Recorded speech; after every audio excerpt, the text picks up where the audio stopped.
at least said anything they would be joining. So good evening, everyone, or no one from the US, so not good afternoon for anyone.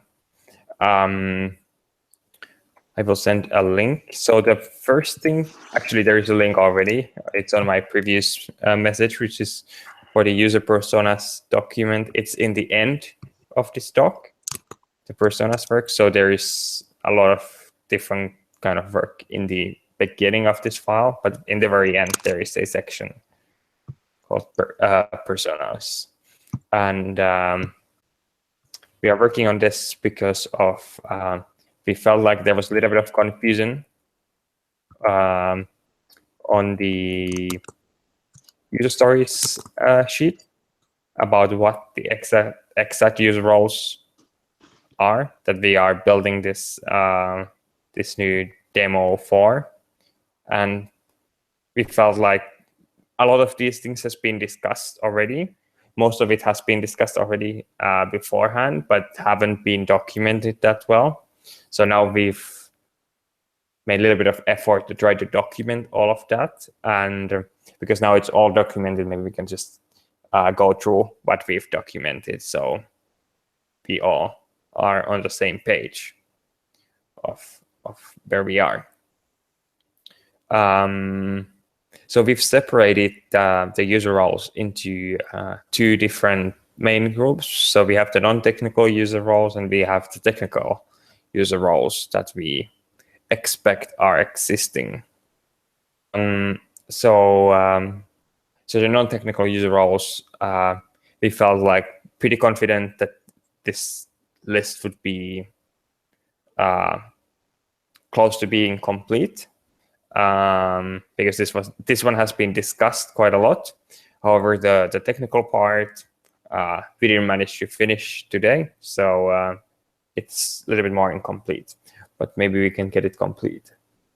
So about the non-technical roles, we've realized that there is a three main groups of user roles that we realize that we wanna help with this initiative. So there is first one, which is the decision makers, and second one is the marketers, and third one is designers. And these are all user roles that we can help by building this kind of a demo. So the first one is very important one for, this is kind of the main group that we are working towards. It is the people at the client side who are deciding which platform are they going to be using. And that is the one big group that we want to try to make convinced that this is a good platform. Let's go more what we expected to be the motivation in a while. But we assume that the decision makers group into three different types of decision makers. So there's the project owners, that's manager, which almost every project has, at least till some extent. And there is possible site owners. This could be for smaller sites, they might not have even a business. It might be for a pet site. It might be for someone building their personal website, something like that. Just simple site owners. And then the third one, which is a business owner, that they just want to build something for their own business. So these we realize are the three different main groups of a decision maker. Did I get it right, Keith, or did I miss something of that? No, it's good so far. Okay. Then we have the marketer group, which is not necessarily in a decision-making position, but marketers can be, I don't know how many of you have had to deal with this group of people, but I've at least had to deal with this in many projects.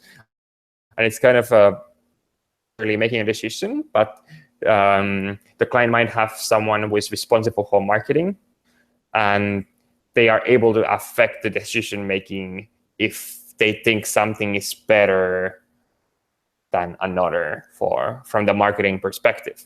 So it's very important that we have the marketing group of people satisfied as well. Then we have the third group, which I feel like is minority group, which could be more of a nice to have thing, or something that we can just tackle on the side, which is that that when we have better visibility for our users, that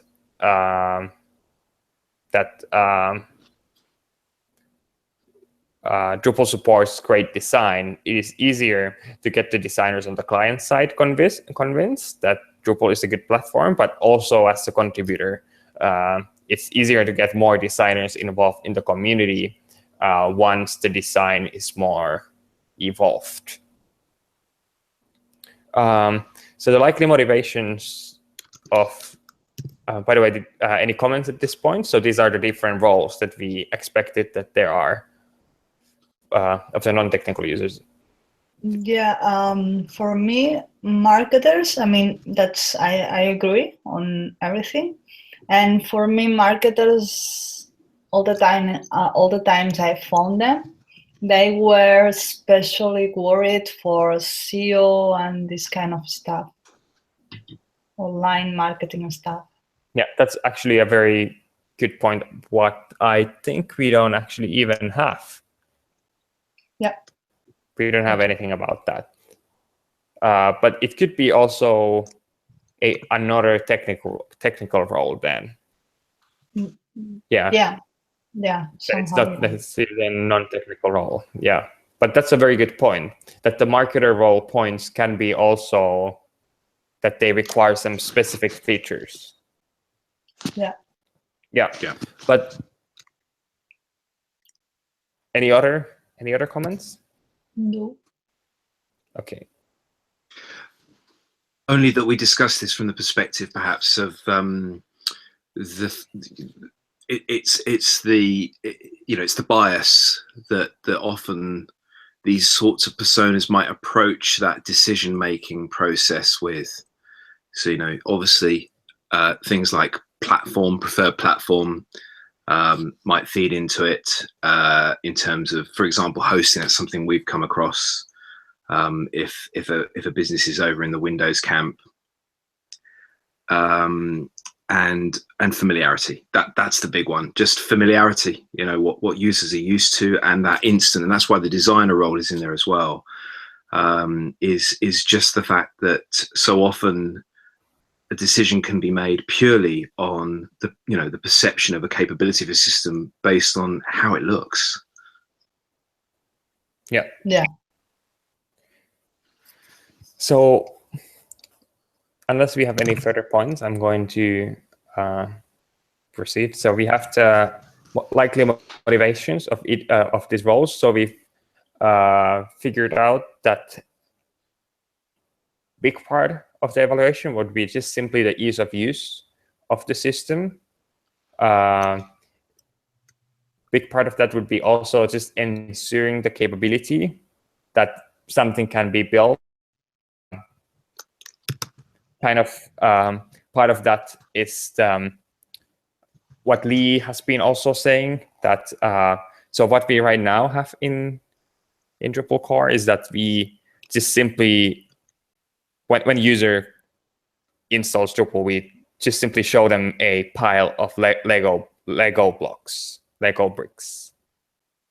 And instead of showing the Lego bricks as a pile, we could show them that you can build a police station using the Legos. And then maybe if the user needs to build a hospital, once they've seen that it's possible to build a police station using these Lego bricks, maybe they can be assured that building a hospital would be possible as well. But when you just have the pile of Lego bricks, it can be difficult to see how the Lego bricks is being transformed into a hospital.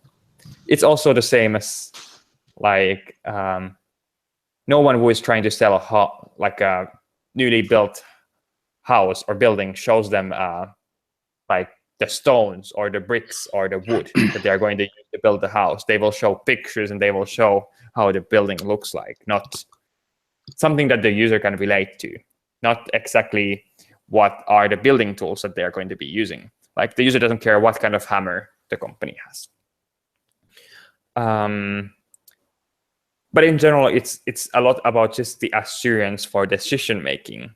And the big problem is that if we don't make extra effort to assure the user, they might decide against Drupal before the case has been made. It might be difficult to convince users in favor us, but the problem that I face a lot is that people has decided against Drupal before the case has been made, which could be the first step to reach, that at least people don't decide against us because we don't make just loud enough voice about ourselves.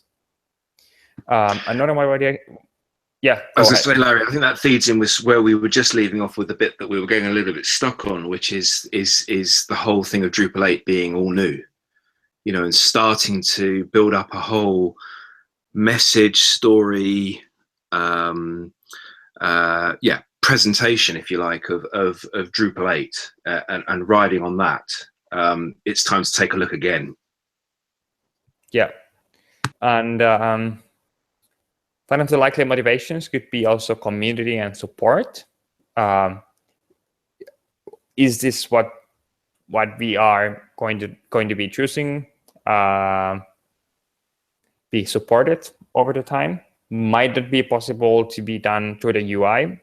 Besides that, we look modern and that we look like we are being maintained, and then simply just the look and feel. It's not always about just the rational things. It's also very much about the feelings, and that's why we just want to bring a successful elevator pitch about ourselves and try to create the good image about ourselves.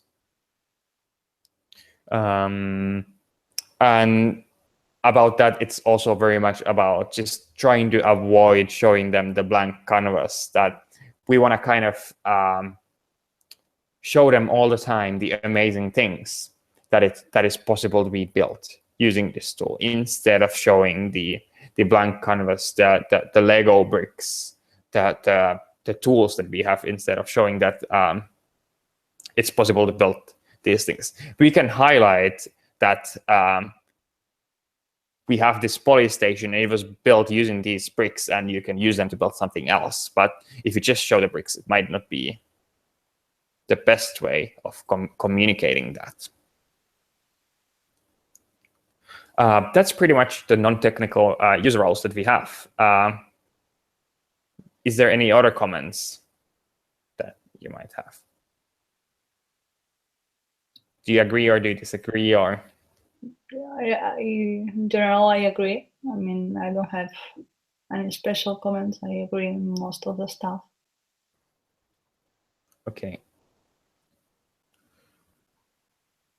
Then if there's no any further points, then we can probably move to the technical users as well. So the technical users, we've split into five or four different categories. So we have the two which are kind of related. So we have the beginner themer or site builder and intermediate or advanced themer or site builder. They've been split because of the things that the beginner or an intermediate person are looking at might be very different. So for that reason, they've been separated at this point, but they are still kind of similar kind of group. Then we have a third group, which is also very related to this group, which is a developer, but we still felt like that it's a different group than a themers or site builders, because they are more interested about the underlying things than how things look like. Then we have the one of the groups that I've had to deal with as well, the IT manager, the kind of person with propeller hat on the client side, and they just want to do everything themselves, and want to make sure that everything works perfectly. Then we have also the switchers. This is a very kind of generic group. So this could involve many of the other previous user roles. Anyone who is switching a platform and making a technical decision if something is something that they can switch to. Like, let's say if you're switching from WordPress to Drupal, they want to evaluate if it's possible to switch from WordPress to Drupal in somehow. So the motivations of these roles are likely that developers could be interested in security. They could be just simply interested in reviewing comparative CMSs. They could be interested how some feature can be built using Drupal if it's possible. It could be just to see that that's possible to build. They could be also interested in seeing the code, how to build something, and then copy that for their personal use or whatever they're building. They might also want to have deeper understanding of the Drupal conventions and features. It could be just simply the technologies that we use, some abstractions such as configuration management or other subsystems that we provide. Some features that they want to understand that we have. But this, I feel like, maps pretty much to the help module. It could be probably more extensive, but still something similar might be what these people expect. And then one of the, I feel like, interesting bits, at least a little bit newer for me, was for a very long while about this was the migration and what could be done for that. But we felt like that could be a very central part of the interest of the people. And just about the migration, like one of the kind of things that we were just wondering, because we have to bring our voice outside. We have to make the extra effort to make things as easy as possible. Was that why don't we just modify our installer to ask if you want to install a site from scratch, or if you want to import content from WordPress or some other platform, just like how iPhone does when you install it. Anyway, so the recommended outcome would be that they have a confidence that Drupal is technically capable of managing some use case that they are looking at. They would have the maybe Keith, you can explain the motivation part. This one was the one that we discussed probably the last 15-20 minutes. But this was a very difficult. That's why it's just a one word right now, because we couldn't find suitable words for that. Yeah, so I mean, it ties in with switches. So we were discussing how we're saying how really what we're trying to do here is lay out the stall. Show the capability of what core can do, but also why you should care. And as you're obviously dealing with, we're going to be dealing with different roles where they're already familiar with a different world, a different CMS, different perspective, and those CMSs might well be becoming more capable or even just being pushed further. It needs to be super clear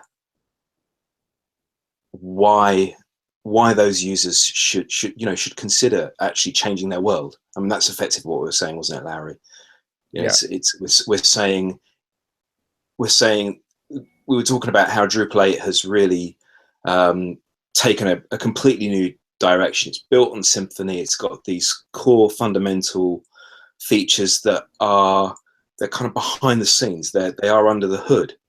It's not immediately obvious. We can have this demo, but there needs to be another layer to this where we're saying it's not just that, that we've got this phenomenal content model and phenomenal architecture. There's these other reasons why you should actually care about what it is we have to say. And ultimately that maps to benefits. It's laying out the benefits for considering Drupal and its capabilities. Yeah. So it's the motivations around that, making sure that we make the best of the message we want to deliver with the demo. Yeah. And again, one of the very important features that we thought for the technical users would be the easy transition between systems. But I think that would be a question for Gabor and Roy. Is it a common use case as people they switch between systems, like from WordPress to Drupal, and they're looking for an easy solution to do so? It could be also from Drupal 7 to Drupal 8 or Drupal 6 to Drupal 8.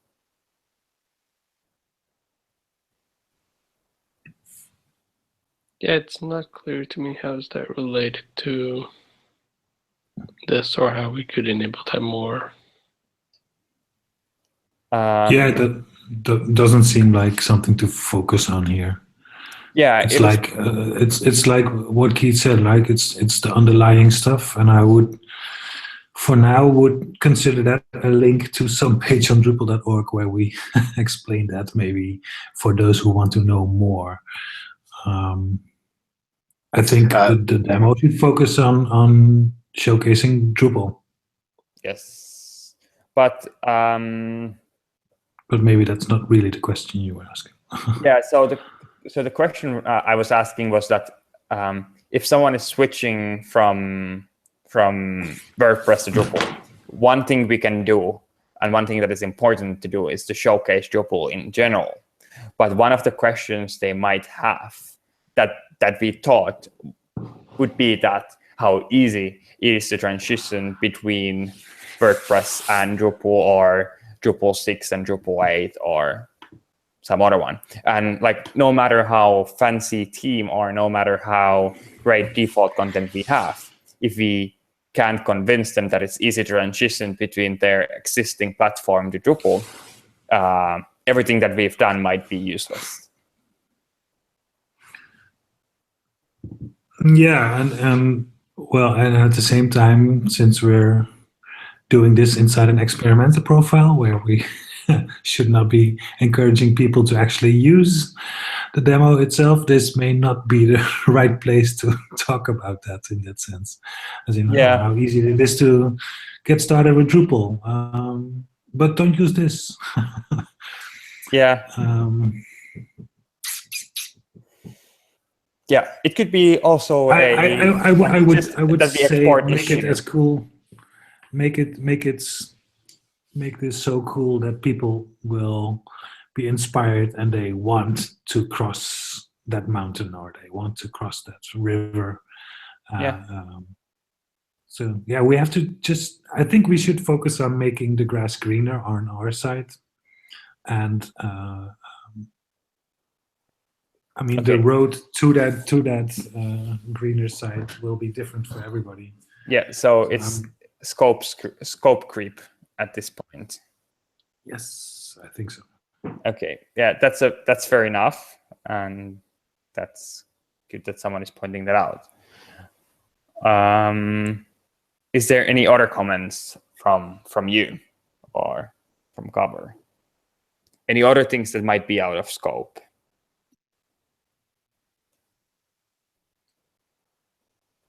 Yeah, one maybe question I had, I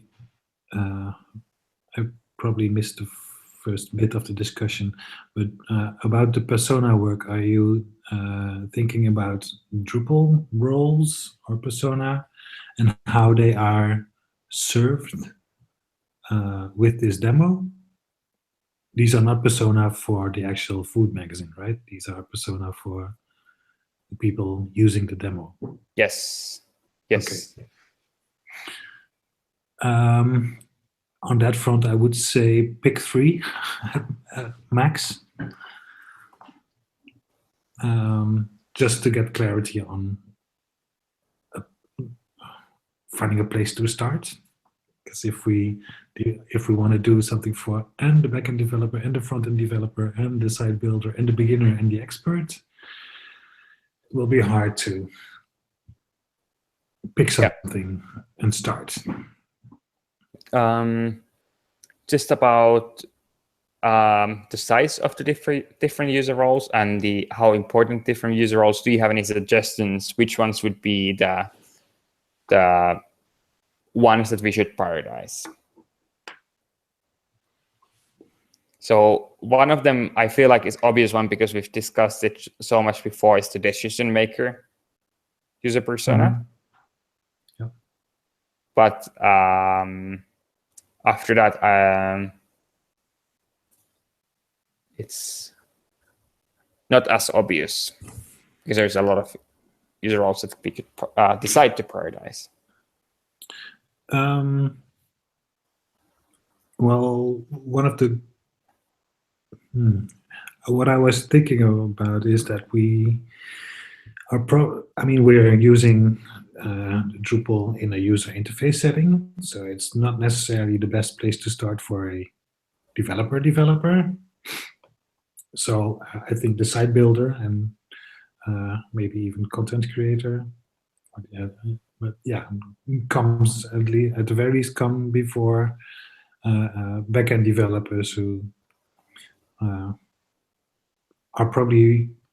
likely, I don't know, more interested in finding out about the APIs and finding out about the Symfony components, etc. Yeah, but they could also take a look at the source code and see how we've leveraged these parts. So in that sense, we could be serving that user group as well. I guess for the theme or the out of the box itself, it will be like doing good stuff, doing good code, and for us, that's all. I mean, we can't do any more here, I think. For the developer, I mean, I think I agree. We can't. It's really hard to do explicitly stuff for them. We have to create stale code as an example. yeah. And here's how an error looks. Yeah, we don't need to serve everyone, I think. Yeah. So also, I see here that you're saying beginner, themer, and site builder, and intermediate or advanced themer or site builder, and both themer and site builder are Drupal roles, are Drupal specific roles that only exist on Drupal. You can, if you go to, as you said here, WordPress or any other CMS, you don't have these roles. That actually is, I partly disagree with that. So WordPress doesn't have themer and site builder, but they have one user role, which is themer and site builder.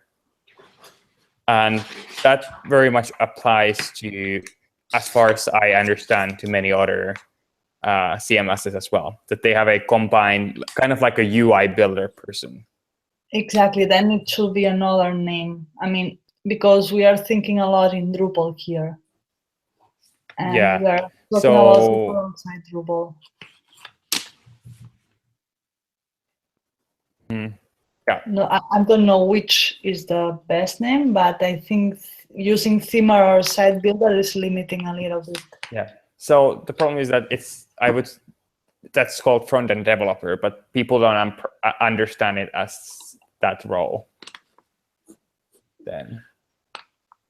But is it really limiting, or is this just jargon we can use inside the team, and we just make sure that's not the way we communicate it? Yeah, maybe, yeah. But I think, yeah, once again, the goal is to show the power of Drupal without having to write code. So it's about teaching people the basic concepts of content types and views and relationships and blocks, etc. So the focus, to my mind, would primarily be on the configurator, the builder, the Yeah. clicker.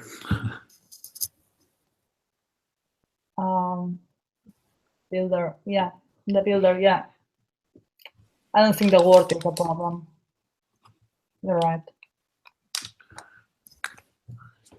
Yeah. So we should pick the second and third principal roles, personas. Sorry.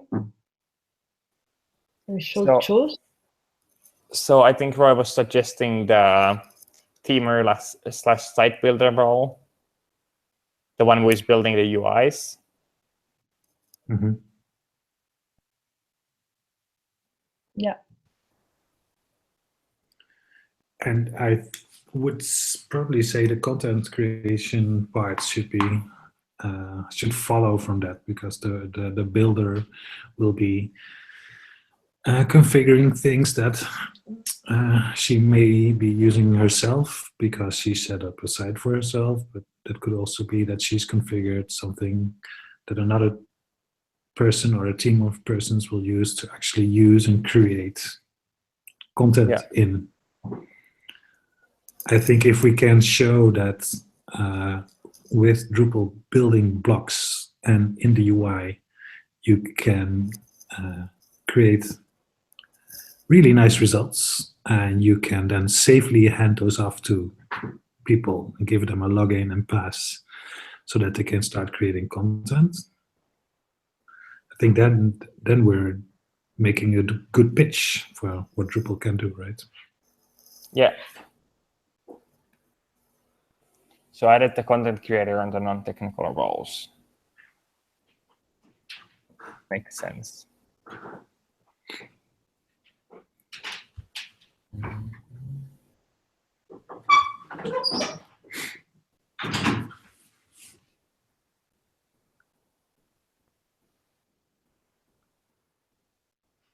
Yeah. So just now that we have Roy and Gabor here today, so there was unresolved question on the user stories sheet saying demo content tutorial or pretty, and if pretty versus the tutorial. So is it?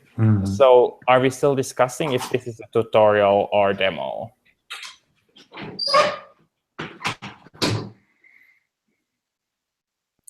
Probably, otherwise the question wouldn't come up.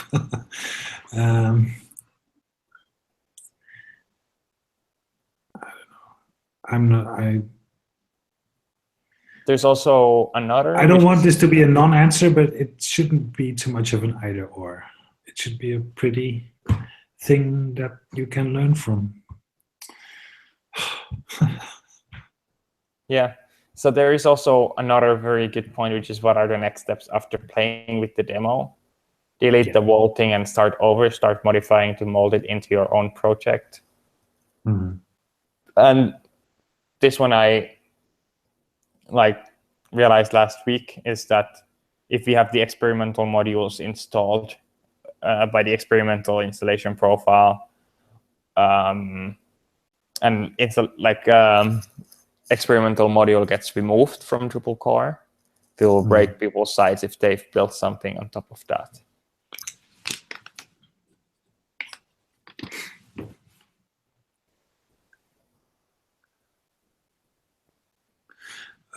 Yes, but I think that's part of the deal. Yeah, but then we have to be very careful and clear about the communication. That is what might happen. And it might not be the best first experience if we tell that if you install this, your site might break. Well, in general, I think the idea for experimentals that get removed from core is that they end up in contrib. So we would break stuff, but ideally also provide a way to fix it by installing the contrib module. But yes,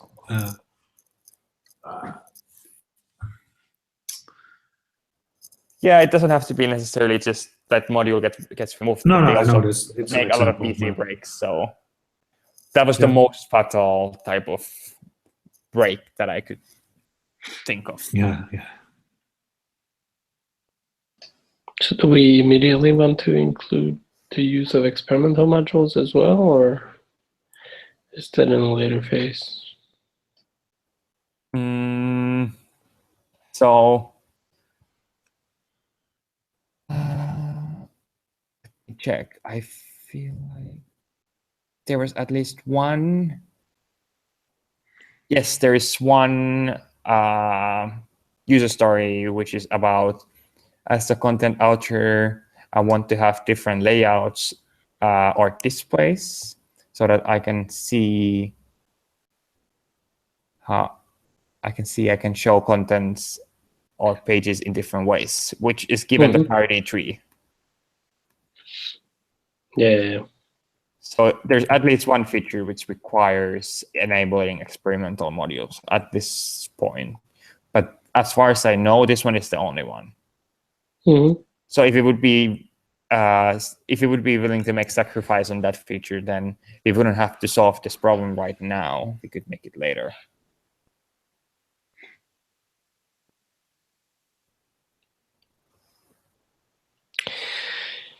Yeah, I think either way, the profile itself is meant to be experimental. So I think the same problem applies globally to the profile already, which is what Chess will argue for. But I think that's different. If you make changes for the installation profile itself, those only get applied when you install the site. Most of them, like if we change the configuration or etc. So we don't break the site. Yep. We don't break the experience as full. So it's a different type of break.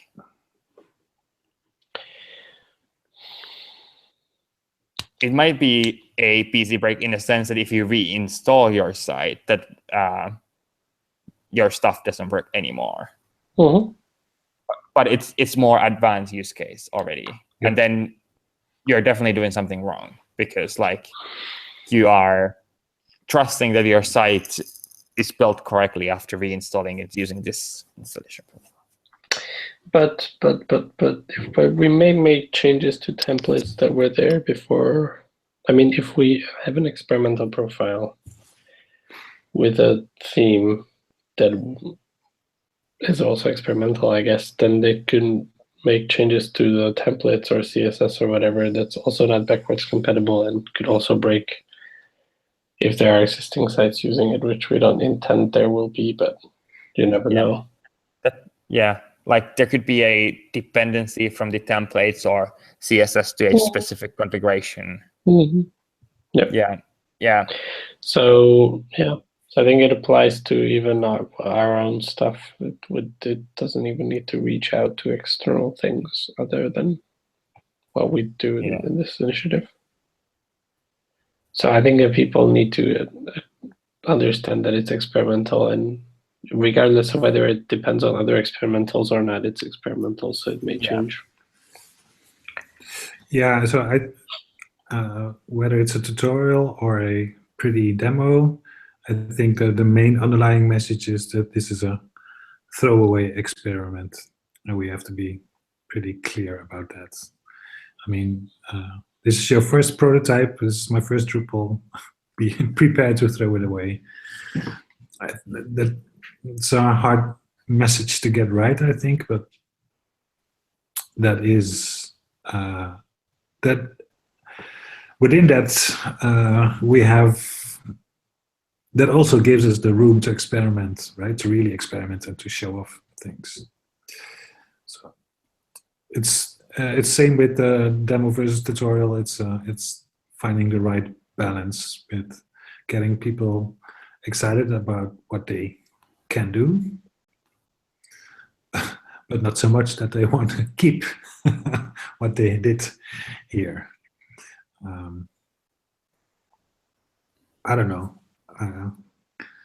I think we all recognize the scenario where we built an X amount of Drupal sites before we even felt like,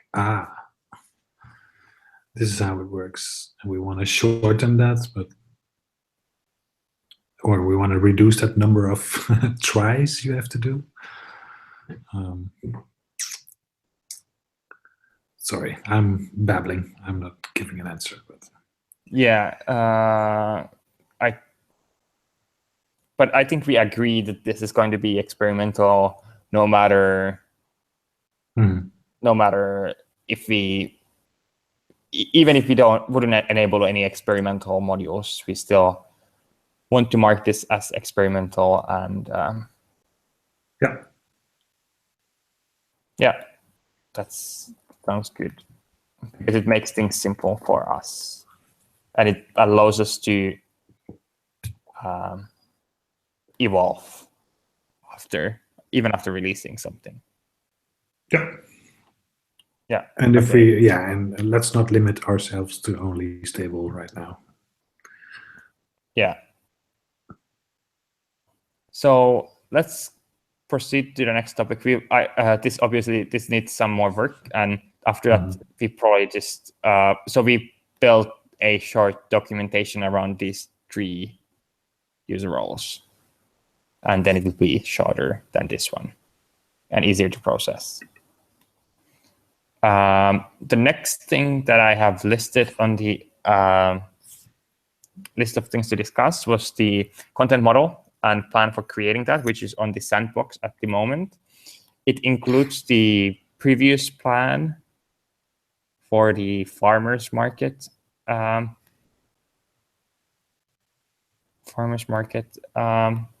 content model.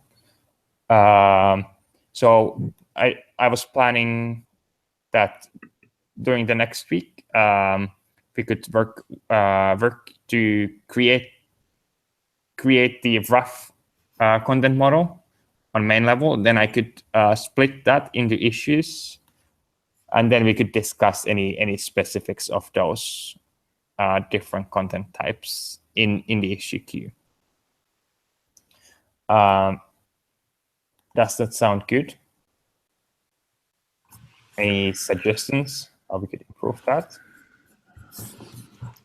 Has all content model work been done with farmers market in mind? So we don't have an outline just yet for content model. We have outline.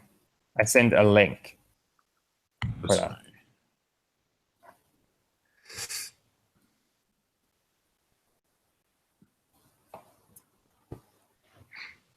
Right. So Christina worked on that probably quite a long time ago. But Okay. I feel like now it would be very much of the time to revisit this. Yeah. Since now we got kind of the idea of what we are doing, and we have a designer, and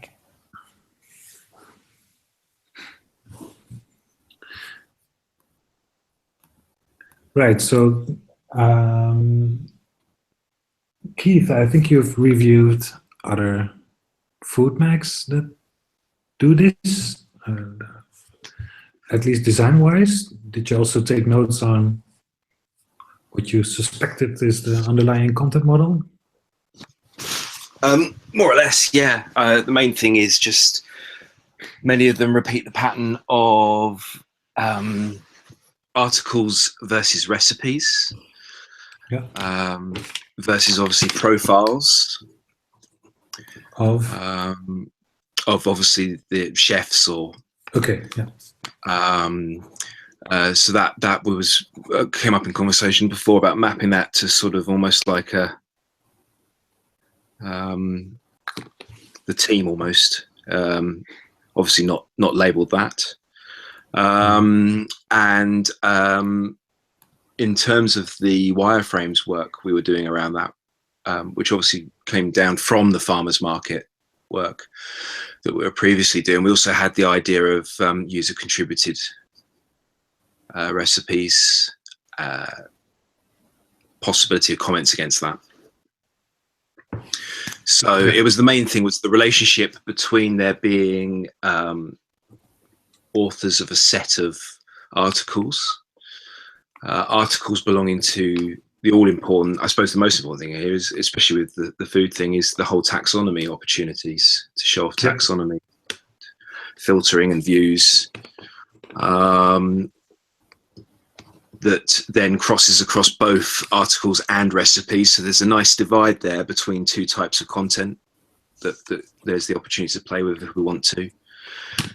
And then amongst all of that, the ability to promote that content through to listing pages, either whether they be just, listing by filters, or whether they actually be selected items being promoted. Mhm. That's the top level, at least. Yeah. I think that covers it all. But I'll just open the Yeah, search and then files. maybe a basic page with the about us, etc. But yeah, this articles, recipes. Absolutely. Sure, Yeah. Sure. Yeah. Oh, and forms. Yeah. And how we want to go there, because at the moment there's no. It would have been nice to have forms in blocks came up. That would have been nice to show off. But I think there is something that's not been committed or something into core to do that yet. It's contrib. Yeah.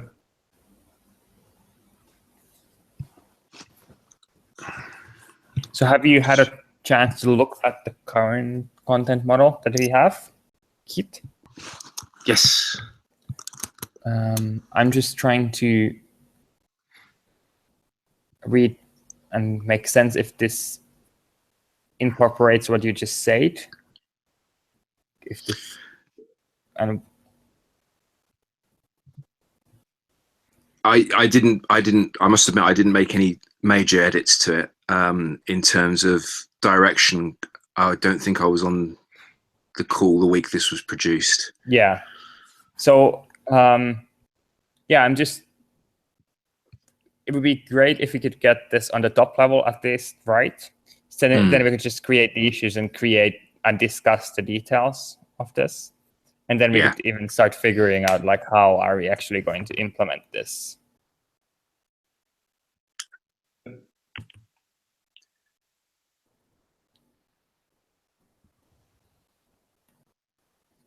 So just, is everyone okay with taking over the farmers market sandbox? As the place to work on this? As in that will be our experimental profile? Because it's a profile, Yes. right? Yes. Yeah. Okay. That's where we can work on that. Yeah. Yeah, it's a Laravel sandbox. Should we maybe rename it? Yeah, we can rename it. Okay. Well, yeah, we'll have to change the things in the repository as well, because it has already some things. But yeah, so we will take over that and work over there. I will confirm that with Laravel as well. Maybe he has some plans for this. If he doesn't, then we can just take over. Good. So that's something that I will be working during the next week. And I'm unblocked on that. The next thing is to see if Keith has any needs or any kind of things that you are blocked on. Probably just guidance on how you want me to approach the whole idea of. So we've got a magazine that's proposed as being in the sort of a big part of the design. It's obviously the idea there is that we've already done some mock-ups around what this could be. It lends itself to obviously the branding. So we were looking at naming, because we were doing some general researching, looking around at lots of different magazines, bought a few, took some photos, fantastic looking articles. I mean, there's no doubt about it, we can get this thing looking absolutely fantastic if we take our lead on the way that these magazines are put together. So obviously it starts with brand, and I did a long list of terms which are in a shared doc. Have you got the link to that handy, Larry? I think I have it open Here in it is. some Here it is. my tabs. No, I don't. have it. Sorry, 1 second. Here it is. This one. Ah, you got it. So, yeah, we go way back to the beginning. We came up with just a few ideas for the magazine cover, which was Salva Quart Endive were the three names we came up with. It was just literally picking terms out of a list of food-related terms off the web and checking to see if there was any magazine that already existed, make sure that it didn't.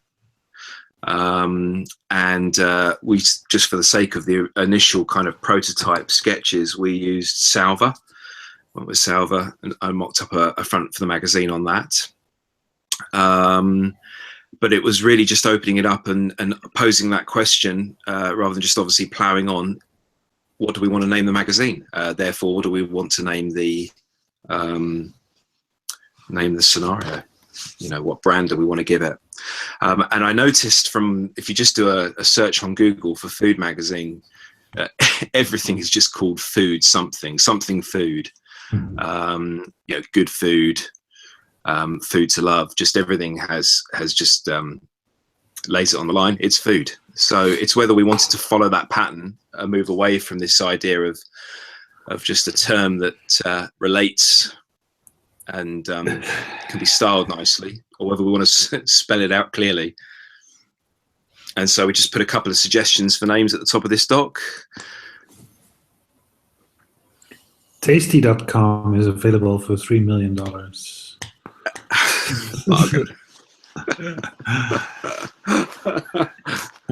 Let's ask Rich for some money.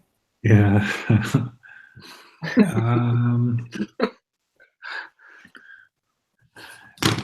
I would suggest let's pick a working title and make that a fun one. I was thinking the first idea I had was indeed tasty, and then well, it's a taste of what you can do, etc. And much as you write the preface to your book at the end, maybe we should just pick one that feels fun to us right now, and we once this gets more exposure, there will be many more people having opinions on it, and at least we'll have decided for ourselves that what we pick now doesn't have to be the final one, because if we pick the final one now and we have to change it, we'll be sad. And we probably have to have some wiggle room. So let's build that in. Yeah. So I would say let's pick one that is fun right now.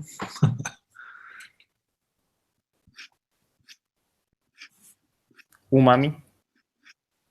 Oh, nice. What's that? Sorry? Umami. Yeah, umami would be fun. The fifth taste. Fifth taste, yeah. It's not in your list. It is in the list. Yeah, it is. It is. Yeah. Yeah, I agree. Something fun and temporary would be good, and then we can still keep it if we like it. Umami. I like umami. Yeah, it sounds kind of funny. Yeah. And it has a good meaning as well. Yeah. It's fun. It's yeah. Oh God, it would be a good one. Well, vegans won't be happy, but or maybe they would like to have more umami on their food. More umami. Oh, I see tomatoes sometimes as an example.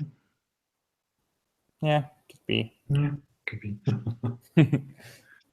Yeah. So just for you, Keith, you said that it would be nice to have more clear next steps. So for us, what we would like to do next, like what is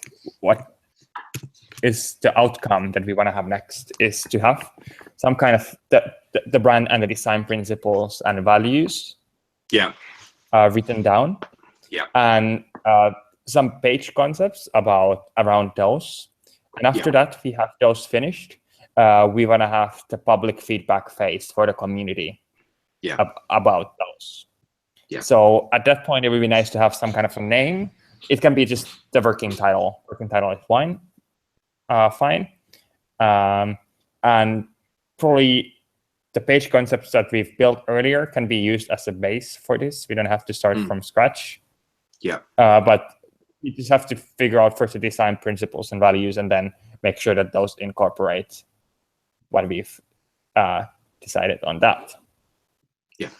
So it is just kind of the first step to build something that we can show for the community and gather some feedback about these things. Yeah, I think it'd be good to be able to just start diving in and producing some a bit of content to support this, and as you say, get some pages mocked up. Perhaps even just mock up a few article pages. Yeah. This is mocking up in the sense of sketching out the visual, the brand. Yeah. Okay. Yeah. But I think it'd be nice to also illustrate some of the fun we can have with it as well, in terms of some of the features and how they could look. So there, as one example, I noticed on one food magazine there was just a side block that said "What's in your fridge," and it allowed you to select 2 ingredients from 2 drop downs. You know, it's just effectively a exposed filter. So just play with some ideas and map them out, and get some of the vision in place. Yeah. Sounds good. And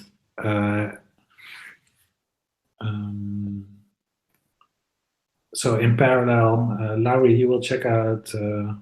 You will check with Laravel and see if we can get the install profile sandbox. Yes. Another thing and start working on the plan for that in overall. Yeah. So I created the issue for the installation profile now.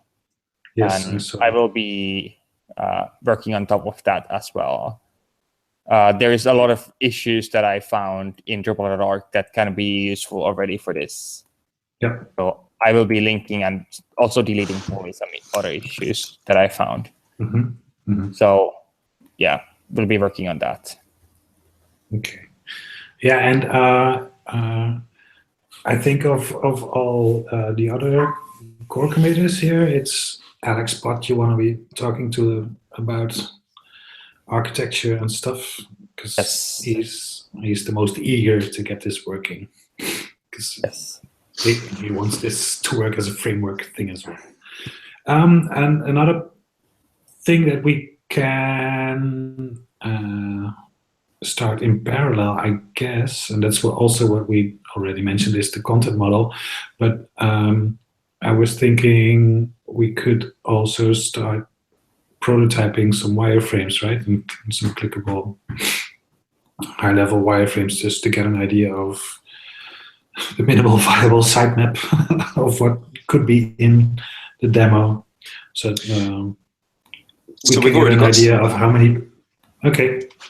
Yep, I can share that up this week. If you put it into the assets folder, make sure that it's already clear what we've already got. But they can easily be spun off into something that we can start clicking around in some way. Yeah. Okay, good. Yeah, that sounds good. And that I feel like is something that we can help you on that, so you don't have to build that alone. That's definitely one of the things. That would be good. Yes. Yeah. I can help there as well. Yep. Keep me in Sketch. Yeah. Yeah, Yeah. exactly. So if out of time right now, but I feel like we have now next steps for the next week.